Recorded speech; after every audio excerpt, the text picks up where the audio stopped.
Hi, this is Life Coach David. Thanks for listening to the Law of Attraction podcast. Happy New Year, everybody. 2021. Let's make this an amazing year. Doesn't that sound good? It's time we all have an amazing year, and working with the Law of Attraction can make that happen for sure.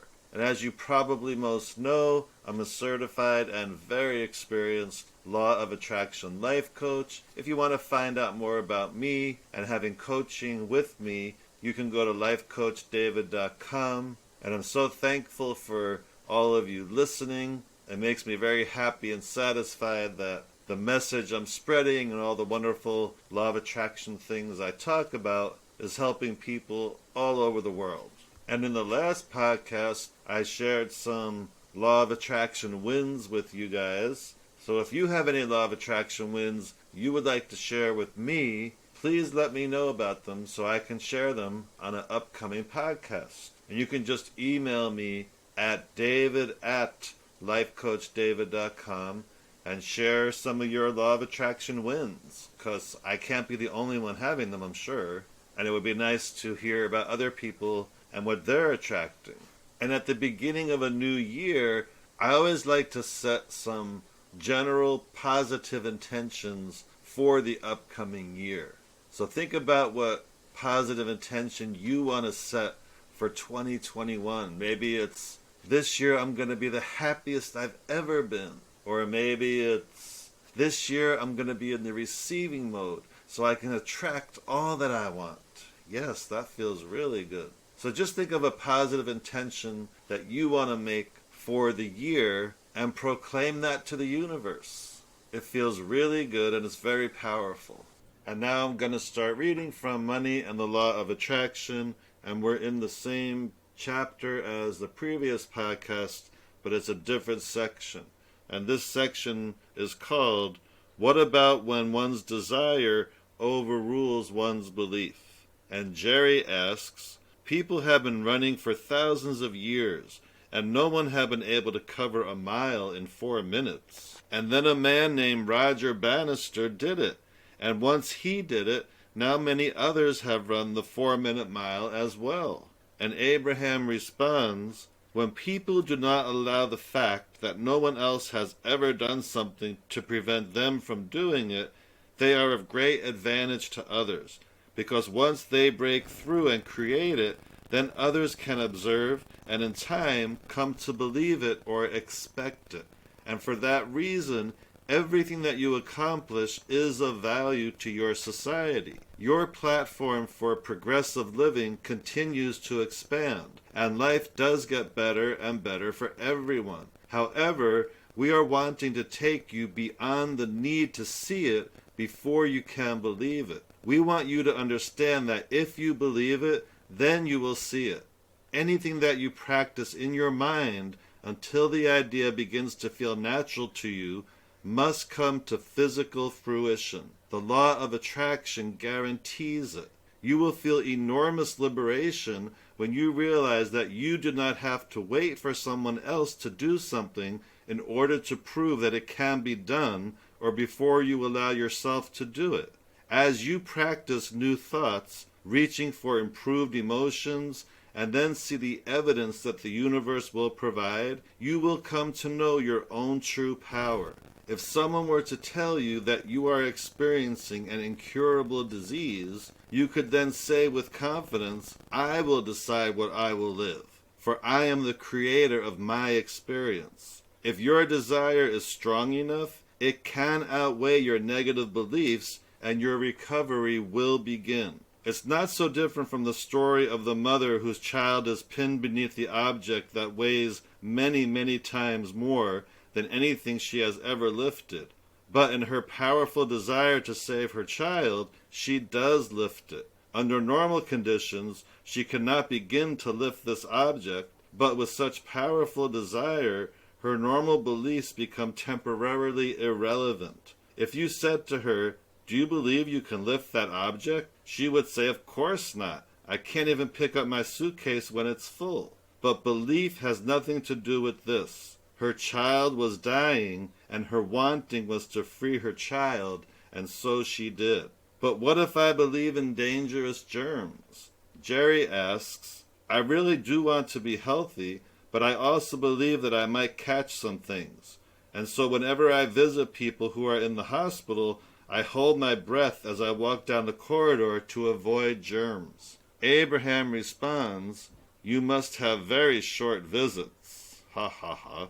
And then Jerry responds, I do have short visits, and I keep going to a window and trying to get some air. So if I believe that I could avoid the germs by holding my breath, then will that belief keep me from getting sick? And Abraham responds, in your strange way, you are maintaining a vibrational balance. You want health, you believe that germs can make you sick, you believe that your behavior of avoiding the germs is preventing sickness, and so you achieve a balance that works for you. You are, however, going about it the hard way. If you were really listening to your guidance system, you would not enter an environment where you believe there are germs that could compromise your well-being. The dread you feel about going into the hospital is your indicator that you are about to take action before you have achieved vibrational alignment. You could just not go to the hospital, but then you would feel uncomfortable because you know that your sick friend would enjoy a visit from you. So you find a way to visit your friend without feeling dread. And that is what we mean by finding vibrational alignment before you take the action of entering the hospital. In time, you can come to believe so much in your well-being, or your desire for well-being can become so vivid that you could be in any environment and not feel a threat to your well-being. When you are in alignment with who you really are, and you are listening to your powerful guidance system, you would never enter an environment where your well-being could be threatened. Unfortunately, many people override their own guidance system for the sake of pleasing others. Two people could enter the hospital as you have described it, one feeling no threat to well-being, and the other feeling great threat. The first would not get sick. The second one would, not because of the germs that are present in the hospital, but because of the person's vibrational relationship to his or her own sense of well-being. We are not attempting to alter your beliefs, for we do not see your beliefs as inappropriate. It is our desire to make you aware of your own emotional guidance system so that you can achieve the balance of vibration between your desires and your beliefs. Doing the right thing means to do that which is in harmony with your intent and with your current beliefs. Jerry says, so there's nothing wrong with taking the coward's way out? And Abraham responds, there are many people who override their own guidance system by trying to please others.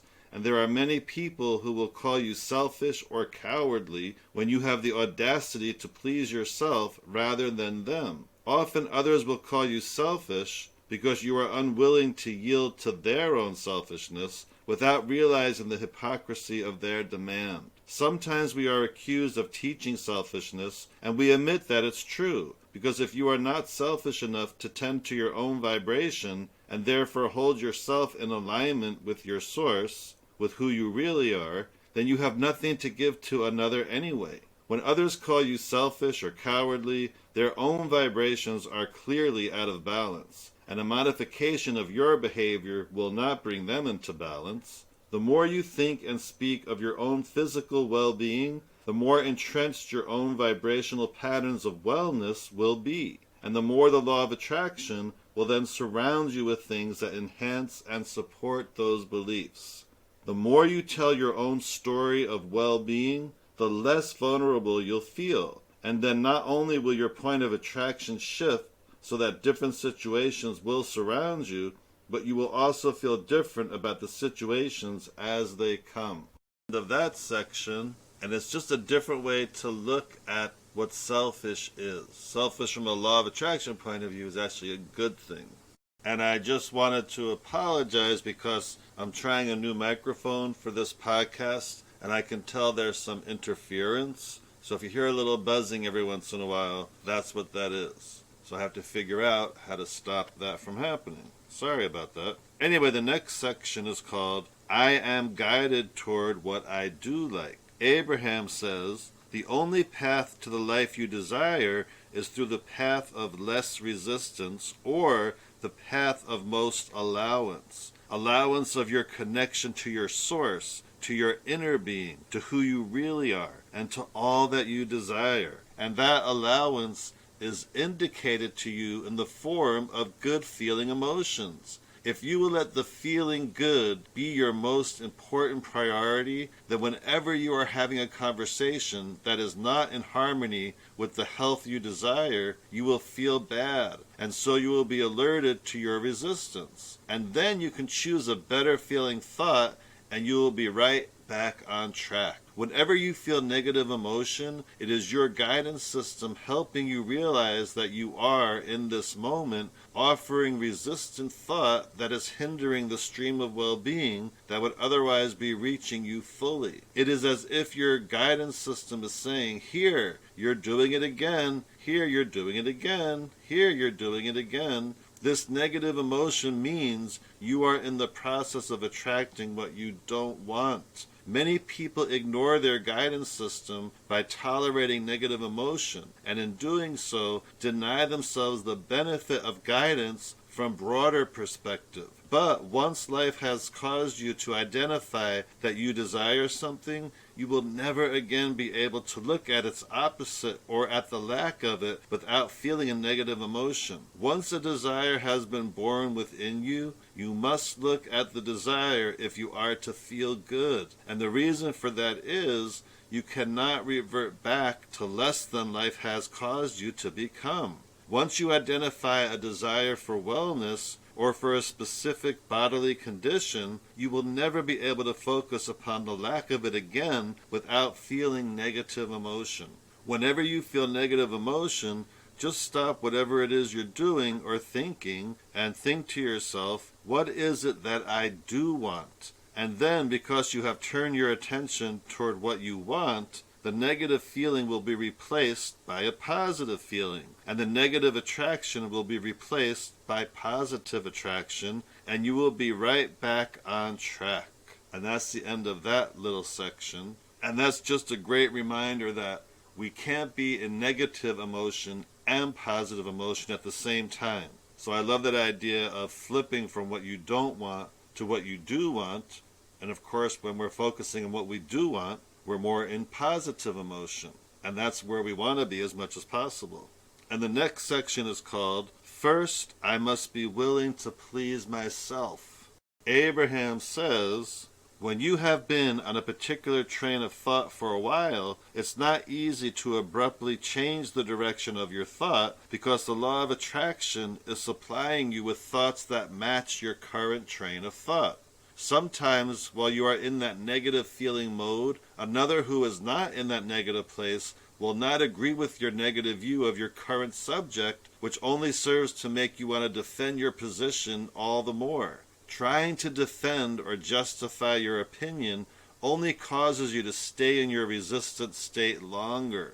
And the reason so many people hold themselves in resistance unnecessarily is because it's more important to them to be right rather than to feel good. When you meet those who are determined to convince you that they are right, and they try to hold you in a negative conversation in an attempt to convince you, sometimes you are considered uncaring or cold-hearted if you do not hear them and eventually agree with their point of view. But when you forfeit your good feeling that comes when you choose thoughts that harmonize with your broader perspective to try to please a negative friend who wants to use you as a sounding board, you are paying a very big price for something that will not help him or her either. That uncomfortable knot in your stomach is your inner being saying, this behavior, this conversation isn't in harmony with what you want. You must be willing to please yourself first, or you will often be swept up by the negativity that surrounds you.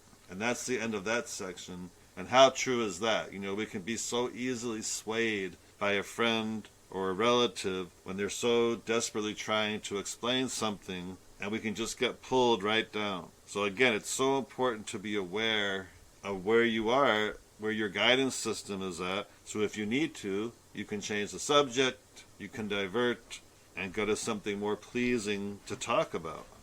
And I think for today, that's going to be the end of this podcast because so much was talked about. It's important to really get that. So think about all that I read about and that we talked about and figure out how you can use it in your life to live your life from a law of attraction point of view. Because when you do that, it only gets better. And again, if you want coaching by me, please contact me through david@lifecoachdavid.com or just go to my website, lifecoachdavid.com, and you can contact me through there. And the next podcast is going to be very interesting because a lot of general questions are asked and there's very interesting answers. So thanks again for listening. And like I always like to say, have a high vibration day.